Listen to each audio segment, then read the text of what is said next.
கைக்கொள்ளுகிறீர்கள், சிலர் கைக்கொள்ளல. எப்படி கைக்கொள்வீர்கள்? மீன் எப்படி என்ன செய்வீங்க?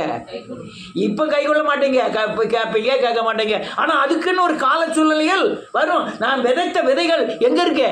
உங்க இருதயத்தில் இருக்கு. சமயத்துக்கு ஏற்ற வேத வசனங்களையும் ஆலோசனைகளையும் எடுத்து உங்க இருதயத்தில் தேவன் வைப்பார். ஆமென். சொன்ன ஒன்னாவது மாறி இருக்கா? எல்லாம் நடந்திருக்கு.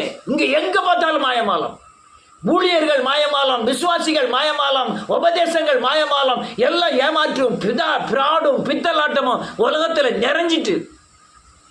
சுவிசேஷர்கள் மாயமாலம், எல்லாம் ஏமாற்று வேலை. பக்தி இருக்க மாதிரியே நடிப்பு. ஆண்டவர் அற்புதம் செய்யற ஒரு அற்புதம் செய்யலையா? நீ ரட்சிக்கப்படலைன்னா உனக்கு வர்ற அற்புதம் பிசாசில் இருந்து வருகிறது.